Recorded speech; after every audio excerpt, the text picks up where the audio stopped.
Autant le dire tout de suite, on en a encore pour quelques jours à parler de tout sauf de politique. Oui, en tout cas à se retenir.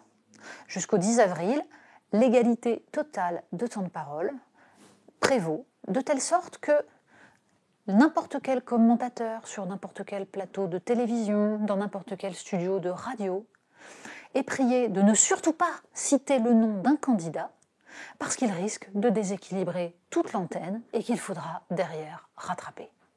Absurdité totale. Alors, le problème, on le comprend.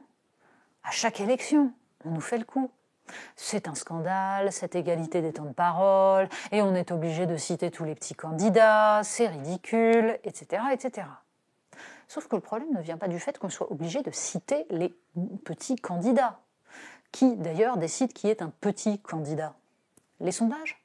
Bon, les sondages, évidemment, font d'Anne Hidalgo une très petite candidate.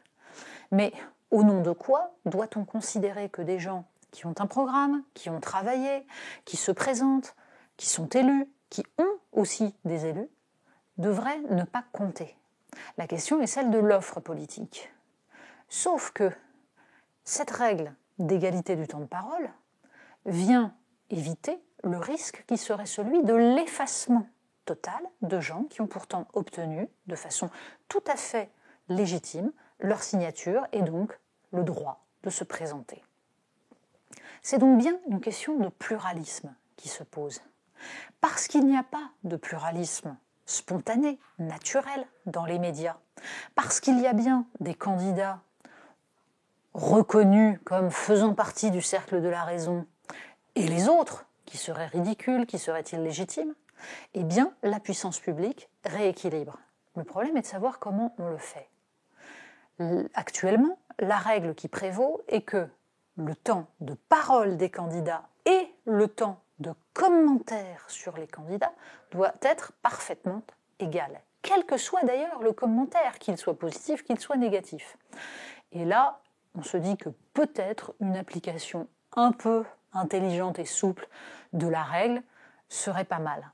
Mais surtout, le problème est de savoir comment on repense cette règle pour permettre un véritable pluralisme, qui ne soit pas ce que nous voyons aujourd'hui, à savoir une règle tellement idiote qu'elle est interdite par les politiques au moment où les Français s'intéressent à la politique.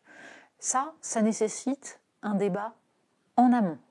Mais ça nécessite aussi un travail sur eux des journalistes, pour qu'ils sachent parler des candidats, quels qu'ils soient, pour qu'ils sachent surtout faire émerger les idées politiques, d'où qu'elles viennent, ce qui permettra ensuite que toutes ces idées soient représentées dans le champ médiatique, que tous les citoyens puissent avoir voix au chapitre, ce qui évitera ensuite des règles absurdes, des règles qui ne permettent pas de répondre au seul véritable enjeu, celui de la démocratie.